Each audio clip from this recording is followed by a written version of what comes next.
Hey all, and welcome back to another awesome realistic scenery project. There's a lot packed into this tutorial. Some are techniques you'll be familiar with, while others are new and might help you with your own future projects. This model was heaps of fun to build, and even more fun to watch the little bike riders going around.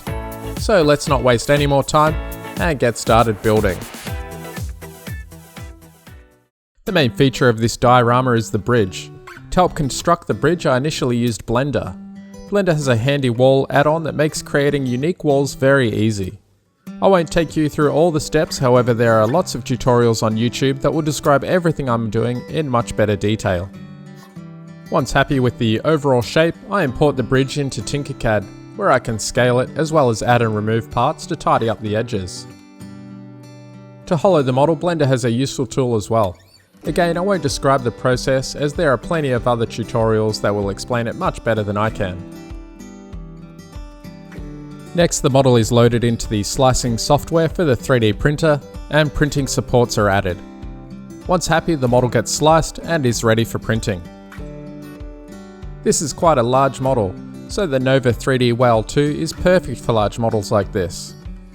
It works just like the other resin 3D printers, except that it has a much bigger build plate which enables me to print big bottles like this in one go. Before printing, I make sure the resin in the vat is thoroughly mixed and there are no fouled prints on the bottom of the vat that could damage the printer. Now we just insert the vat and lock it down using the screws. With the build plate secure and the lid in place, the file is loaded and the print can be started. Now it's just a waiting game. Once the model's finished printing, you just need to remove the supports, give the model a wash and a post-cure, and now it's ready to be painted. The base is made using extruded polystyrene, perfect for dioramas and keeping the weight to a minimum. Plus it's easy to cut and carve. With the base cut out, I locate the bridge and the walls in the desired position and trace the outlines. Now the rest of the features are drawn onto the base, keeping in mind how the model will be viewed once finished. The road surface is made using polypropylene sheet, the same stuff they make milk bottles from. You can find large sheets of this from Officeworks in Australia. The road layout is traced onto the sheet. Next, excess sheet is cut away, leaving only the road areas we want. The road was again traced back onto the foam using a thick marker. This was just to make sure I'd put the Magna Rail track in the correct spot and not get confused with other markings on the base. The outline of the Magna Rail track is traced. It bends quite easily, even around quite tight corners. The motor is also traced out as well. To carve out the channel for the track, I'm using the Dremel with the router attachment. It truly makes adding the Magna Rail system so easy. I just make sure to carefully carve the channel so when the Magna Rail track is laid into the channel, it's a reasonably tight fit and doesn't wobble. The base will also need to be raised up to allow the motor to extend through the base of the diorama. This was easy enough to do by gluing some additional foam to the bottom. To create gutters along the edge of the road, I'm using 3mm PVC foam board. It's quite a rigid foam, but also easy to cut and carve, especially with an ultrasonic knife. As for the gutter shape, I just shaped it using the Dremel to give it a curved look. It has a protective sheet of plastic covering, so just make sure to remove it before trying to glue it down.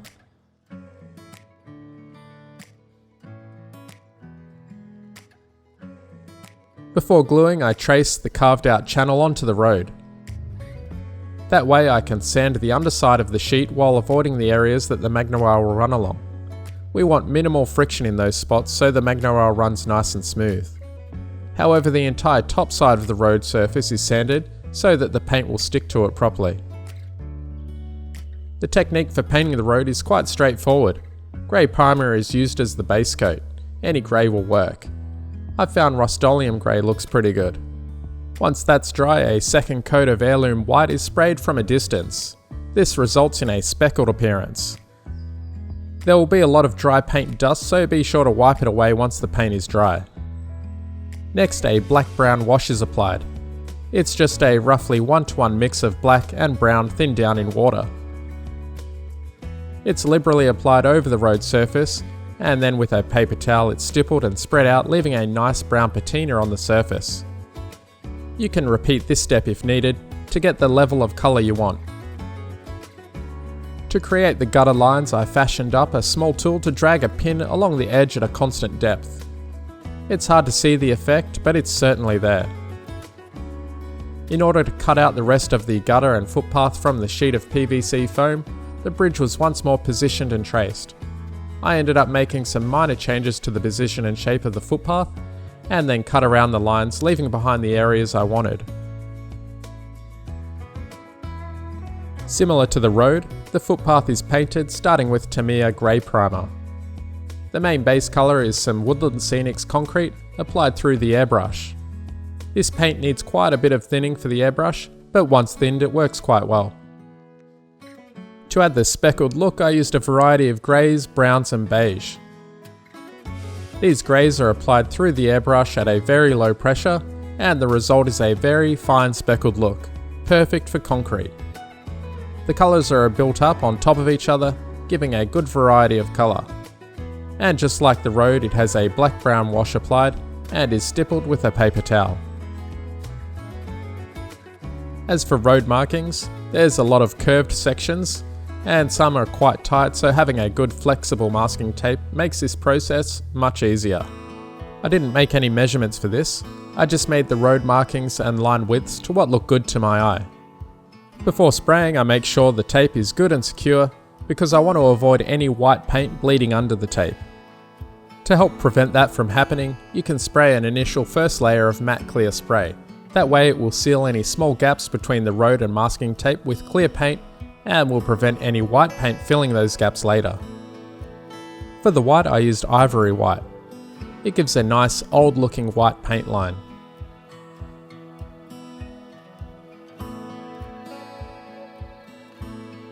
To make the cars move, I'm using Magna Rail. This is a starter kit and is perfect for a diorama like this.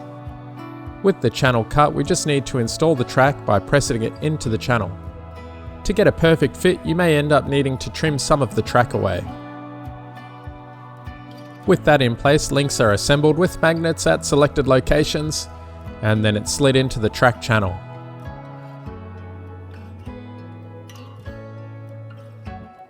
When completing the loop, you want to ensure that there is minimal slack in the links. And a quick test shows the loop runs nicely. This next step was probably not needed, however I painted the road outline black just in case there are any gaps, and you might have seen the yellow foam through the gap. I mask the Magna Rail track now because I'll be sanding and roughing up the surface prior to adding and gluing the road. This will help prevent any sanding dust filling inside the channel. Roughing the surface is important because the glue struggles to stick to the foam, so by having a rough surface, it will give the foam some tooth for the glue to adhere to. I'm using polyurethane glue because it's one of the best glues to use when gluing foam and plastic together. Just remember to remove the masking tape before placing the road on top. Also, a spritz of water will help activate the glue when gluing the two non-porous materials together. This glue expands as it cures, so placing something heavy on top will help prevent it from moving. The footpaths are glued in the same manner. Just make sure to only apply a thin layer to prevent it oozing out into unwanted areas. With everything fixed down, I locate the magnets and give the road a quick test drive.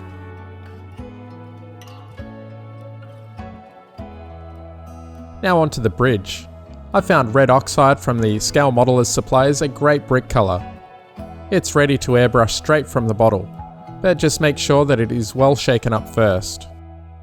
Also, these are lacquer-based paints, so it's a good idea to use in a well-ventilated area, or even better, use a spray booth to avoid inhaling any of the dangerous fumes. As for the brick mortar, it's made using Scale Modeller's supplied dark dust pigment. It gets mixed with water to create a thick paste. The paste can then be spread over the surface of the bricks and pressed so the pigment fills the small gaps between each brick. It looks like a complete mess at the moment, but once we're done it will look great. Next, using a paper towel, excess is gradually wiped away. Using a damp brush will also help remove excess from the surface of each brick. Just keep working at it until you get the desired look. You can get it looking really tidy, or have some areas that look rough, showing a bit more age. To help bring back some of the fresh brick look, I dry brush a mahogany colour. It's only a light dry brushing, but it's enough to give some colour variation to the raised bricks. I also highlight some of these stone-shaped bricks by painting them grey, and then adding some dust pigment over the top. To assemble the bridge walls, I'm just using hot glue. This should be more than enough to hold the walls together, as there will be more foam and glue and plaster locking them together later as the build progresses. I also use the hot glue to fix the bridge to the surface of the diorama. The walkway section is constructed using 1.5mm styrene. The roof has small rectangles cut out so the LED lighting will show through. The fluorescent lights are 3D printed in clear resin, so they will fit perfectly into the rectangles I'm cutting out. The colour of the tunnel is painted almost identically to the footpath, using the Woodland Scenics concrete along with various Vallejo greys, greens to give an old cement look. I also once again use the black-brown wash to give a mottled, aged look.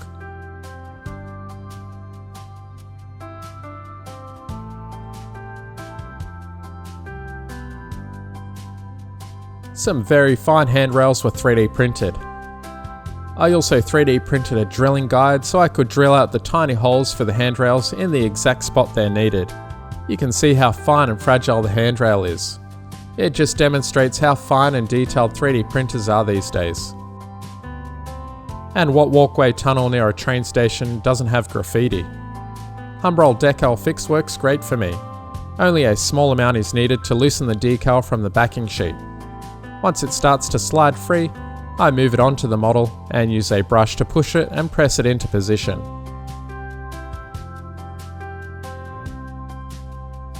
Once the decals are dry, I seal over the top with some Tamiya flat clear lacquer spray to help blend them in with the wall so they don't look like stickers. Now the handrails can be permanently glued on, as well as the light coverings. Now the walkway can be assembled onto the base. The walkway lighting is a short strip of LEDs. It's a 12-volt LED strip, but it can be powered with 6 or 9 volts to get a dimmer light. A small box is fashioned to hold the light strip, and it's glued just above the walkway so the light will pass through the resin lights that were 3D printed. Now it's ready for landform. Polystyrene is perfect as it's easy to cut either with a hot wire or a sharp hobby knife, and it's lightweight. It's also cheap and often free if you recycle it from old packaging. I carefully cut the foam so that it matches the height of the bridge, and I cut openings for the road and walkway to pass underneath. This hot wire foam cutter is a DIY build, and I've filmed a separate tutorial on making one of those if you're interested. Hot glue works very well with foam, and it's quick so we can continue building without the need to wait for hours for glue to dry. The shape of the hill contouring is also made using blocks of foam cut on the hot wire cutter. By having them all roughly square means I can simply line them up and glue them like Lego. The tops can be trimmed down and used again in the next layer. The hillside is gradually filled, and the shape is fine-tuned afterwards using a hot wire foam factory knife. Don't worry too much about small gaps and imperfections, as these will be filled in later with plaster. The train track runs along the top, so some styrene card is used to help cover the big openings into the bridge and help create a nice, flat surface for the rail. Plaster is messy, so I make sure to thoroughly cover up the bridge and road with masking tape and plastic to ensure no plaster gets where it's not wanted. Sculpted Modelling Mix from Officeworks is one of the best plaster products for building up hills and scenery like this. It's simply mixed into a paste by adding water. It should be fully mixed and not too runny. Basically, you should be able to hold the plaster without it dripping out from your hand. It's applied to the hillside and built up as desired. It can even be used to fully line the tunnel, including sections that are completely inverted. A bit of an afterthought, but I also included some rock castings for a bit of variety and interest. Once the masking is removed, I look around for any accidental spots of plaster and clean it off. Once dry, the first step is to paint the rocks. A reasonably basic process of a grey base coat, followed by a dark wash, and finally an off-white dry brush. I created another mask for the road before painting the ground, just so I don't accidentally drip paint onto it. Anywhere that has plaster or foam showing gets a coat of earthy brown paint, making sure to paint carefully around the bridge. If you do accidentally get paint onto it, just make sure to wipe it away while it's still wet. Now for some dirt texturing. Dry sifted dirt from outside is mixed 1-to-1 with some beige coloured grout. Dirt alone dries much too dark after glue has been applied, so the grout will help give it a more natural dirt coloured look. I start with areas close to the brickwork, and because it's quite a steep hill, I apply some diluted matte glue first so the dirt will stick and not roll down to the bottom. I do the same in the tight spots around the bridge as well. Once the more delicate areas are done, I can work a lot faster on the rest using a larger brush to apply the glue and a sieve to apply the dirt. To further lock it down, I apply isopropyl alcohol to wet the dirt, followed quickly with a misting of scenic glue. Making sure to avoid spraying glue all over the bridge, and for the delicate areas I used an eyedropper.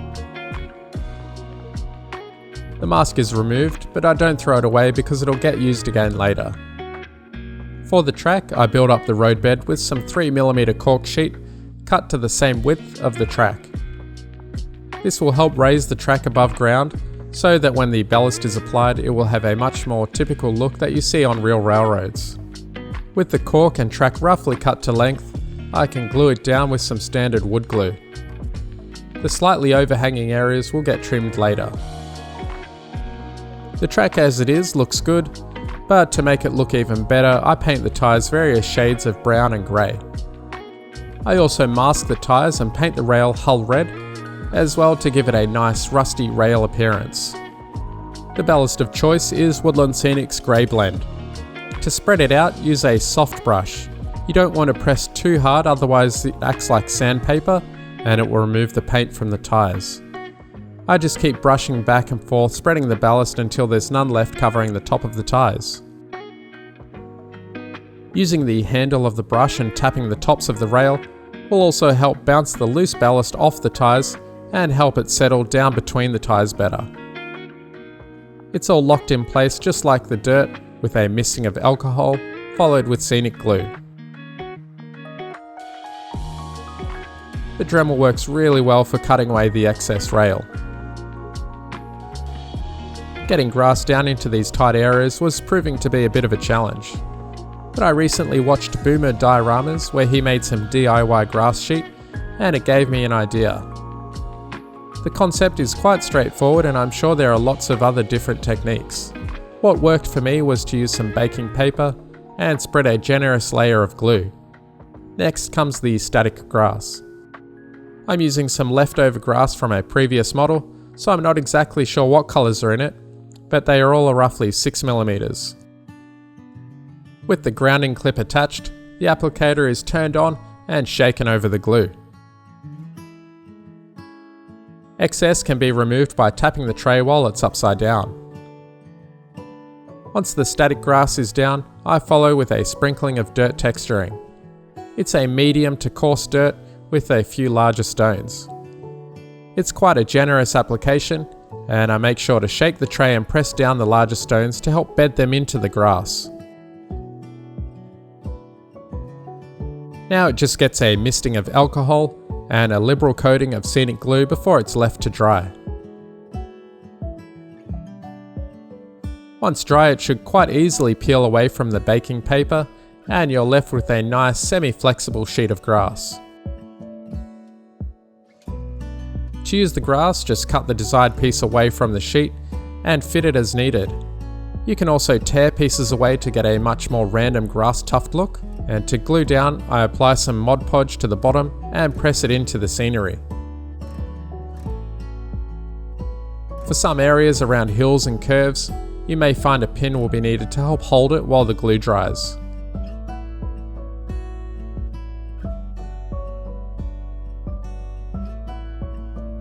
Also, don't throw away all the little tiny offcuts because they can be used as small tufts for other projects.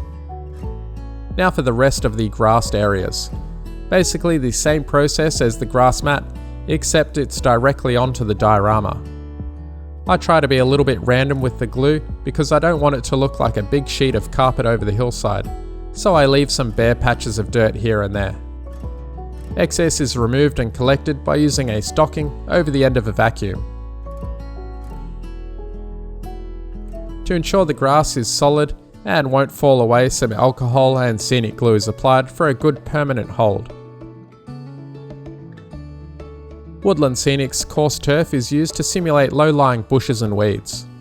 It's applied while the grass is still wet from the glue. That way I can press it in and it won't resist the urge to roll down the hillside. This gets a final coat of glue to hold everything down permanently. The foam can also be used to build up weeds between the bricks. Not all the small details are 3D printed. Some, like these handrails and an old billboard, are made using some stirring sticks and strip wood. Just some careful cutting, sanding and gluing. Sometimes hand building details is very rewarding, and sometimes materials like wood are hard to replicate with plastic and resin.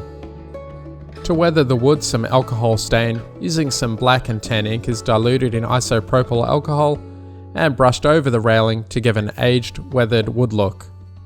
The sign was printed on paper and torn to give a run-down look. Some dark earth weathering powder was used to weather the track. A large soft brush is perfect for this, and powder is added and built up until I get the desired coverage. For the road, I use some aim powder as it sticks a bit more to the painted road surface. Again, start light and slowly build up the colour so you avoid overdoing the effect. Another good effect to add is oil drips where cars would stop, for example at this stop sign. Also, some streaking effects on the brick will go a long way. These tiny handrails, bin, and a trolley that you'll see later are all 3D printed on the Nova Whale 3D printer. It does a great job of picking up all the tiny detail and is a must for anyone building dioramas and model train layouts like this. The biggest transformation comes with trees. Some Joe Fix Studios branches are used along with some coarse turf and leaves of various colours. In order to straighten the branches, I soak them in water for roughly 20 minutes. Once thoroughly soaked, I hang them from my wire with weights to help hold them straight as they dry. I also liberally coat them with scenic glue, so once dry the glue will help keep them straight and rigid. After some drying time, and while still hanging from the wire, I paint the trees a brown colour. Now you can see how much nicer the trees look once they have been straightened. The foliage is added by misting spray adhesive over the branches, followed with a coating of coarse foam. You can repeat this step as many times as required to build up the desired foliage density, but I found only one coat was needed. Next, more spray adhesive is applied and the leaf texture is added. This adds some obvious leaf shapes to the tree and some highlights, giving a much nicer looking tree. The process goes quite fast and it doesn't take long to make quite a large batch of trees. Lastly, each tree is sealed with matte spray to help remove the tackiness from the spray adhesive and generally help hold all the foam together on the tree. And now we have a small forest. Planting them is very straightforward. I use a pick tool to bore a hole into the plaster. Next, a drop of glue is applied and the tree can be gently pressed into the hole. The process is completed right across the model, covering almost all of the hillside. The fascia is made using some black polypropylene sheet, the same milk bottle carton stuff we used for the road, also used for folder covers. It's quite easy to cut with a knife. I measure, fit, and trim it so that it matches the contour of the diorama.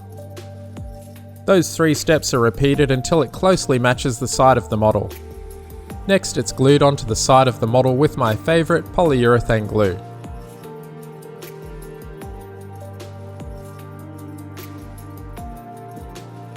To hide the gap, some extra coarse foam is used. Just enough to fill in the gap and glue it down with some scenic glue. And street signs are a must. I have a separate tutorial on how to make these street signs. They make such a big difference to the overall feel of the model. And here's the trolley I mentioned earlier. That completes this awesome model. The trees really set this model off, and I always recommend people to add more trees to help bring their scenery to life. I hope you enjoyed watching, and don't forget to subscribe for more awesome builds like this. Cheers, and thanks for watching.